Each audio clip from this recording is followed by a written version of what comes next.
Yo, what's going on, fam? It's yours truly, Kelvin Deveaux, and I would like to welcome you all to the very first Devotional. Now, Devotional just means dedicating something to get something. So during this time right here, we're going to dedicate this space to achieve freedom, to achieve wholeness, and a list of other things that we are sent here to enjoy by our Creator. Because I am just as serious about my spiritual life as I am about my business, as I am about my health, as I am about my social life as well. Now, it's one thing that I know for sure is that we are spiritual beings having a physical experience. And I believe that if we intentionally take the time to get our inner selves right, then our outer selves, our outer world will follow suit. Ladies and gentlemen, we have to take into consideration that we did not wake ourselves up this morning. Whether you call it the Most High, Allah, El Shaddai, Yahweh, but I call it God, the thing that really matters the most is how we return back to our Creator. So tribe, I want to welcome you all to the Devotional. Let's go. I looked around and I told myself I am never staying here again. I was 4 hours away from home and completely disgusted. I can't even comprehend how Jonah slept in a well for 3 days and 3 nights. I'm telling you, he went down to the dock and he caught the first yacht, I meant boat, that he could. Now, he really tried to outrun God. Can you believe that? But God, being who he is, he arranged a storm. And the boat crew knew that the storm came because of Jonah that was on the boat. So they said, hey, we don't want any part of this. So they threw Jonah off of the boat. And he hit the water so hard that he almost became unconscious. But he had just enough awareness to know that the air in his lungs would not keep him here much longer. Now, Jonah was on his last few breaths. Just as all hope was lost, a whale swallowed him. Now, I know it sounds bad, but truly, that probably was the best thing that could have ever happened to Jonah.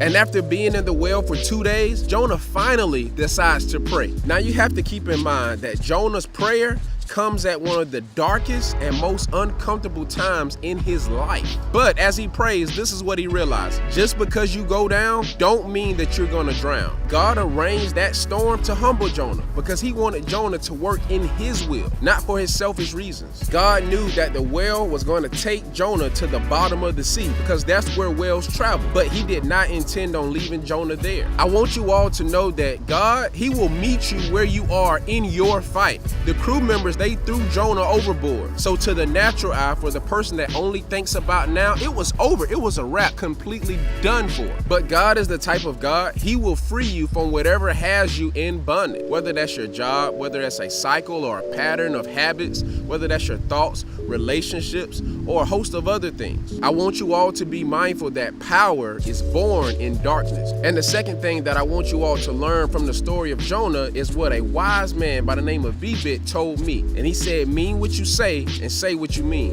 When Jonah prayed that prayer, he told God exactly how he was feeling. He was honest with him, but he was respectful as well. He was sincere in his approach, and he was also dignified in it as well. Now, dignified, just a $2 word for he still respected himself. I want you all to realize that there is no special protocol for talking with God. I want you all to talk to him like he's your personal counselor. Tell him everything. He already knows everything anyway. So be open and honest in your approach when you're talking with him. Tribe, I want y'all to realize that if you're truly honest about changing and taking a new path, then some of your darkest days, they will not last forever. You know, once Jonah prayed, God arranged for the whale to spit up Jonah on land. You just have to trust that something good will come out of this darkness, because as long as you believe it will, then it will. So hey, you already know what I need you to do. I need you to like, I need you to share, I need you to send it in a text message, I need you to repost it to your story. Let everyone know what it is that you learned from this particular devotional.